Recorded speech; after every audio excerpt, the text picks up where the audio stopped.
Guys, we're going to go through the Taliesin Teixeira fight versus Derek Lewis. Why I think the stoppage was a tad bit early, but it was well done. I'm going to give you a quick breakdown. It was a 35-second knockout. Derek Lewis faked being injured to the eye. It was a little jab to the eye. Derek Lewis acted like it was hurting him a lot more than it was. It wasn't too bad. He ended up playing possum. He played it off well. He threw a big overhand and a looping left hook that caught Teixeira on the chin, dropped him, and then Derek Lewis pounced and threw some vicious ground and pound. I believe it was around 12 to 14 unanswered shots on the ground and against the fence before the fight was called off. Now, I will say this. If you are getting beat the fuck up to the point where you cannot stand up intelligently without cheating, I do believe the fight should be called off. Imagine if Teixeira had to poke Derek Lewis in the eyes or kick him in the balls or ram his head into the guy's chin to stop the fight instead of grabbing the fence. We would all feel the same exact way. Derek Lewis landed a good shot. He landed multiple unanswered shots on the floor and against the fence. Teixeira had to cheat and illegally grab the fence to pull himself up. Minimum, that should be at least a point deduction or two for the round. Now, I think, or a little bit of controversy could be called out, is should the ref have taken a point or two against Teixeira once he stood up against the fence rather than calling off the fight. It was a very awkward stoppage. It was very, I don't know, I honestly think he wasn't trying to stop the fight.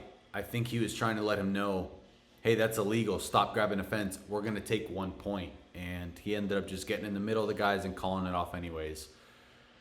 So yeah, man, I still think if someone's getting their ass beat and they're kicking a guy to the balls, they're scratching at the eyes, they're doing something illegal other than grabbing the fence, the fight would still be called off, especially if you're in a world of trouble like you are against Derek Lewis on the ground.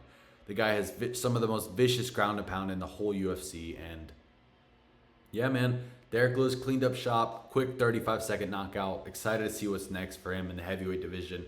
Hopefully he can get that Waldo Cortez fight that he's been asking for. Maybe like a Sergey Pavlovich or like a good top prospect, and throw him in the mix against Aspinall. Why not? Aspinall's already cleaned up 6 out of the top 10 in the heavyweight division. Why the fuck not would you want to see that one? Derek Lewis would make it exciting. Why not? I still think Tom Aspinall beats him within a round, but why not? Fuck it. Tom Aspinall has no one else to fight, man. 6 out of the top 10. He trains with 2 guys in the top 15 that he's not going to fight. That leaves, 4? That leaves 8 fighters that he hasn't fought in the top 15. 8.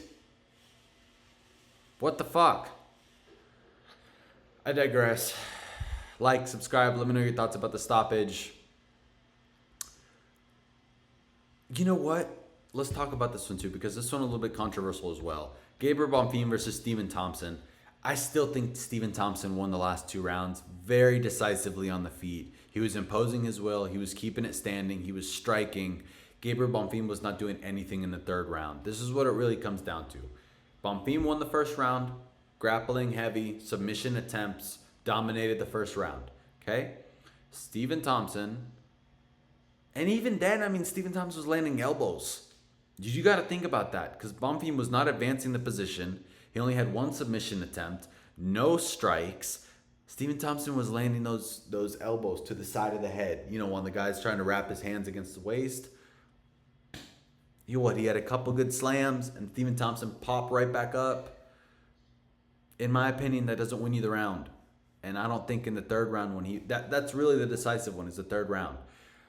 Stephen Thompson dominated the 2nd round, wobbled him with a head kick, busted his shin open, still pushing a fight. Same thing in the 3rd round. And Bonfim just came out and was going grappling heavy, stalling against the fence. stalling, looking up at the clock, hoping it's over soon, stalling against the fence. And I just don't think that's the type of shit that we should reward, regardless if Stephen Thompson has no future of the welterweight division. It doesn't matter. This was stalling. This is pussy shit. This is holding a guy against the fence because you don't want to fight. That's telling me that you want to get out of there. That's telling me that you have given up. You're waving the white flag because you're stalling. This is the only position you're comfortable in being in. You're not chasing a submission. You're not throwing ground and pound shots. You're holding a guy against the fence because you have no other way to win. This is exactly why we shit on Mario Bautista against Jose Aldo. Doesn't matter. Gabriel Bonfim is not a top prospect. He's going to get cooked in his next fight. Give him Randy Brown. He doesn't deserve shit else. And then cut him. The guy has no fucking gas tank. He has no fucking will to push and win. Stephen Thompson has barely any pop in his shots. Push the pace. Go for the finish. You're a prospect. What the fuck? This is how you make a name. Like, subscribe, leave your thoughts down below. Let me know what you guys think about these top 2 fights. These are my opinions. Doesn't matter. Till next time. Fucking hell, mate. I hate when the UFC does people dirty like this. It's disgusting behavior. He should deserve more respect. He's 42 years old and he's pushing the fight with a busted shin.